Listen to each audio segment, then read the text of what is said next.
Ouais les amis, j'espère que vous allez bien. Alors l'autre jour, ce monsieur Berkoff, que j'ai mis de côté un petit peu parce qu'il y avait des urgences et des importances, avait dit dans une émission chez Morandini qu'il n'y avait pas de génocide en Algérie.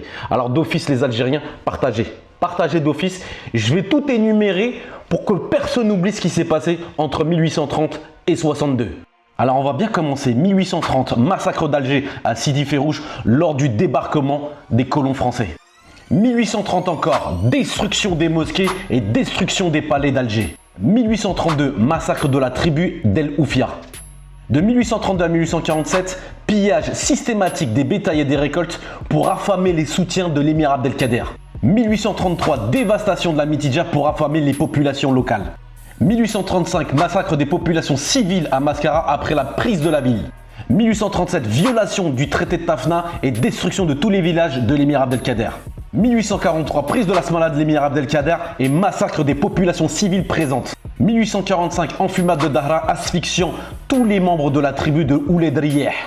1845, enfumade de Sbeha tuant des centaines de civils à Ouarznis. 1849, massacre de Sacha, extermination de toute la population locale. 1852, massacre de l'Arwat, décimant 84% de la population locale. 1857, répression sanglante de la révolte de Lala Fatma Nsoumer en Kabylie. 1860, déplacement forcé des tribus des Aurès pour briser la résistance. 1864, répression sanglante de la révolte des Ouled Sédichir. De 1867 à 1868, confiscation de toutes les terres agricoles au profit des colons français et qui a provoqué une famine qui a fait des dizaines de milliers de morts. 1871, massacre lors de la répression de l'insurrection des Mokrani en Kabylie. 1881, déportation de ces mêmes Mokrani en Nouvelle-Calédonie. Cette même année, exécution publique des chefs rebelles pour terroriser la population locale. 1901, annexion du Touat, de Gourara, du Tidikelt, entraînant le massacre des populations locales. 1911, expulsion des habitants de la Casbah pour des projets d'urbanisation pour les colons. 14-18, enrôlement forcé de milliers d'Algériens, souvent première ligne lors de la Première Guerre mondiale.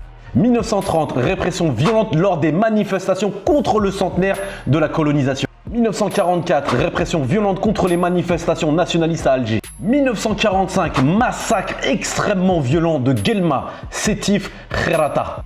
1947, massacre d'Algériens à la mine de Oued-Amizour, accusés de soutenir le nationalisme. 1954, massacre des villages ayant soutenu le FLN lors des premières opérations militaires françaises. 1955, représailles sanglantes à Phillyville, tuant des milliers d'Algériens. 1956, utilisation systématique de la torture contre les militants du FLN. 1957, disparition forcée des militants algériens lors de la bataille d'Alger. Cette même année, exécution de l'Arbi Ben Mehdi. 1958, bombardement aérien des villages frontaliers en Tunisie. 1958 encore, bombardement du village de Tindouf. 1959, création des camps de regroupement qui fait déplacer des millions de paysans. 1960, essai nucléaire dans la région de Regan qui contamine tout le secteur. Et cette même année, destruction de tous les villages qui est autour pour tester l'arme nucléaire. 1960, massacre et noyade des Algériens à Paris le 17 octobre. De 61 à 62, opération militaire visant à raser tout le secteur des Aurès. Et j'en ai peut-être oublié. Et Houa Gellek, maquet génocide. Maquet génocide. Un jour ou l'autre, vous allez tout reconnaître. C'est une certitude. Tahia al-Jazair.